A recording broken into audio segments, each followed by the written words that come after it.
This is a man whose easy Australian style of cooking has made him an international culinary superstar. He's about to open his very first restaurant in Britain. Yes. Mr. Bill Granger. How are you? Very good, thank you. Yeah. Very, very good. So, your first restaurant in the UK? Finally. Finally? Finally, I got a site. So, where does Bill Granger set up his restaurant? Westbourne Grove, Notting Hill. See, trendy, you see, straight away. You guessed it first. I can see it straight away. So, on the menu is what? So, I've got a stir-fried pork. I've got a fillet of pork, which is really lean. Yep. So, you want to cook. You need to add flavour to it. It doesn't have a lot of flavour because there's not much fat.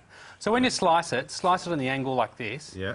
That'll just get a little bit more. You know, what I learned from Asian food is especially the way they cut things. Yeah. And by cutting on the angle, you're exposing more of the cut section, which is going to take up all the sauce. Which looks as if you're serving more. Yeah, exactly.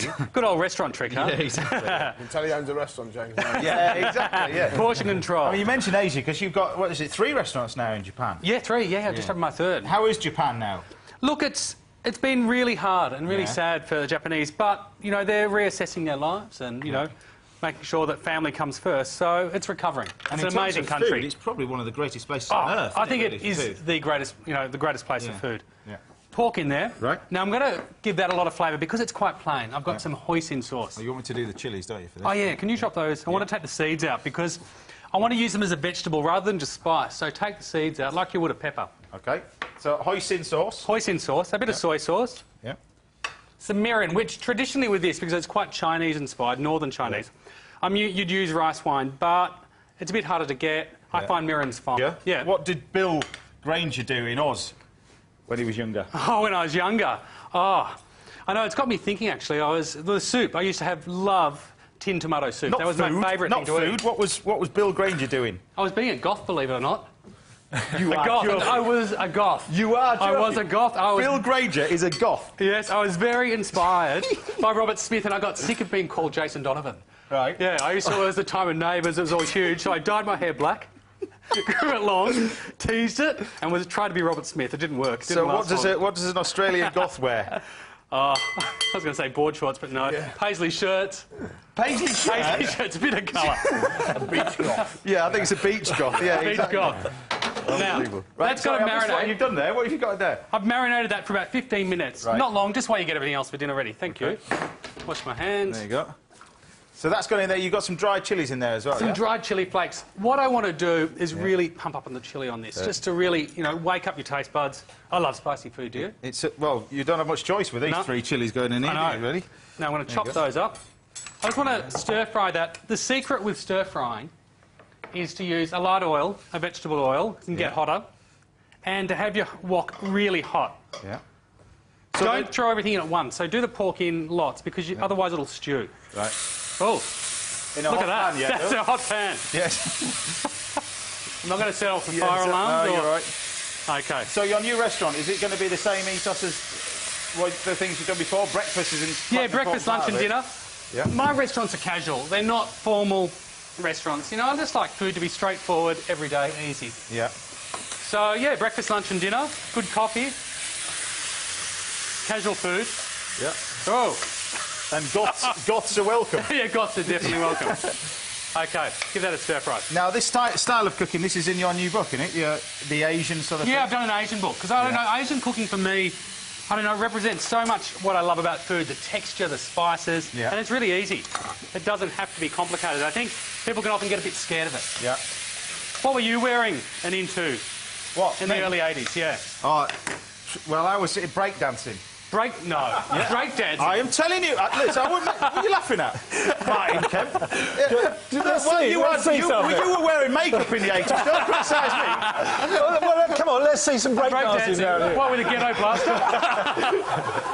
Axel left in the 19. Terrifying. In the kitchen. I promise you, I'll do it. No, I won't do it because I'll break my chin.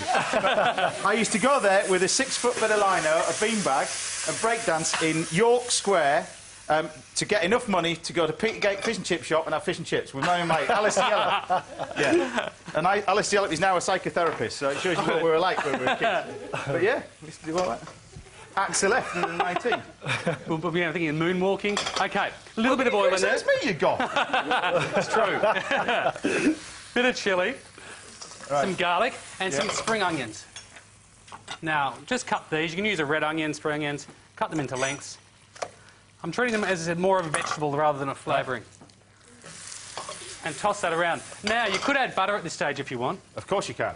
No, you can't. Not at all. You add a bit of water, because that means you don't have to add too much water, too much oil, so it doesn't get greasy. Because, you know, takeaway Asian food can often be a bit greasy, but if you make it yourself, you can lighten it up. Yeah. So a bit of water in there, that'll help stir-fry it without much oil. Yep. Throw a lid on, that'll simmer it down. Yeah. Now, the rice that we've got with this... The rice, really important. Don't just boil the rice in water like you do pasta. Yeah. That's not the best way to do it. You always want to do the absorption method. Then Yep. you get lovely, you get the flavour of the rice. I've got jasmine, Yeah. a bit of water. Now, there's a little I know trick. more about rice than I do about breakdancing, you see. I was in Valencia in Spain, Yeah. and their paella rice, they use bomba, which is the idea of the king of all rice. Brilliant for paella, which this is. Now, little tip, just stick your finger in. It's the first little ridge on your finger. Bring it to the boil. Nice little ridge on your finger. Yeah, that'll be about the length of it. All right. Bring it to the boil, pop the lid on, turn the heat down, give it 12 minutes, Okay. and 5 minutes off the heat, and it's done. Right. Now, this should be done now. Great. You just want to sizzle it. And the garlic, I've crushed them just to flavour it. Now, to that, I'm going to add Ken this back Hom to it. uses a thumb above the rice. A thumb. Oh, Well, he's I got always little think- fingers, so that's what Maybe he's that's his thumb. You know Ken Hom? Yeah.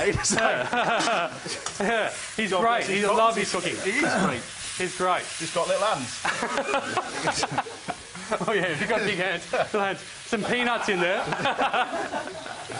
Anyway, carry on. Carry on. Okay. So did you win any competitions with your breakdancing? Don't stop bringing it up, because it'll only give Martin more ammunition. What did you wear? A parachute tracksuit and... Listen, Paisley man. We wore breakdancing gear. We had the hoodie. We were quite cool. Shell suit, hat backwards. Yeah, eh? Hat backwards, shell I had suit. all that. I had all the gear. Oh. No idea, but all the gear. Yeah. But yeah. Now, Anyway, I just put a bit of sugar and soy in there to finish it off, to knock down that spiciness. they're all going to be chatting away on my Oh. face or whatever it's called. My face. And you used to be cool, My, didn't what's you? it called? Was it my face or something like that? Or tweet. Yeah, I bet you tweet, don't you? No, God no. Yeah. No, now. I thought you'd tweet. No. Right. Twit. Now, here we go. Pile that on there. Right, well, I love this. Don't forget that I'll stay studio this week, including this one from Bella on our website. Go to bbc.co.uk/Saturday Kitchen and see dishes from our previous shows at bbc.co.uk/recipes. There we go, and pour a bit of that sauce over. Yeah. Look at that, the colour. You know, the important thing is to get the wok nice and hot. Look at that. Bill, you're in England now. Come on. What? Pop it in. OK. Yeah. This is what I have to do with a restaurant, Yeah, is it? None of those fancy. Oh, yes. You get another 2 portions out of that. Exactly, Bill. Pour the sauce over. There we go. There you go. And you've got stir-fried chilli pork. Easy as that.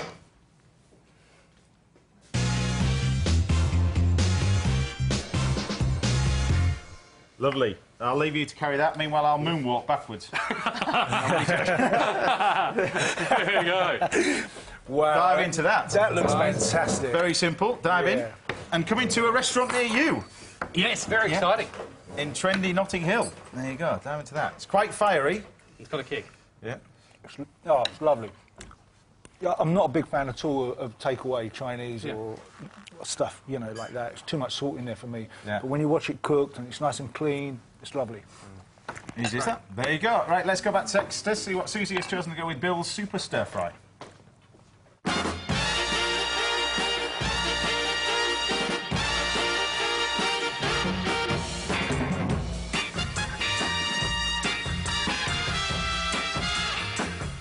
Bill, your sweet and spicy pork certainly demands a wine with bright, fruity flavours. And in the red corner, that means Pinot Noir. This Chilean Pinot would be a terrific match. But my favourite choice with this dish is a white wine, and I think the Riesling grape is the one to go for. The wine I've chosen is the Darting Estate Durkheimer 2010 Riesling from Germany. Don't be put off by the fact that very cheap German whites can be bland and old-fashioned. The finer German Rieslings are amazing. Wonderful, tangy, fresh fruit and hugely food-friendly. Wonderful aroma there of citrus fruit and apple just singing out. There it is again, that lovely, refreshing, really clean fruit. So tangerines, oranges, apples, And that works really well with the fresh chilli, the spring onions and the pork. But then, crucially, this wine is slightly off-dry, and it's that hint of sweetness that's needed to counteract the hoisin sauce, the sugar and the peanuts. Bill, your stir-fry is sweet, it's salty, it's definitely spicy, and this is the wine to take all that on. Enjoy. It certainly is. Difficult dish to match wine to. Oh, Riesling. Riesling's a classic partner with spicy, but this is great. Yeah. Perfect for it. Really good. Nice and chilled. Oh, I love this. Yeah. Matches the food completely. A little bit more money, £8.10. The girls are nodded as well. They approve. Yeah, again, another good food wine. Yeah, I love a Riesling, and I think it works really well, actually. And the dish gives you a little bit of spice, lots of chilli in there. More than a little. More than a little, Yeah. exactly. We'll all be sweating later. Yeah, exactly. So am I. The thought of breakdancing again at the end of the show. But anyway, now you can be joining us here at the chef's table sometime in the series. All you have to do is write to us with your name, address, and most importantly, our daytime phone number. Our address is Saturday Kitchen, PO Box 31888, SE11 4XS. So get writing. Don't forget to put a stamp on your envelopes, please. Right, let's see whether Andre Garrett or Paul Ainsworth made it through to the Great British Menu final.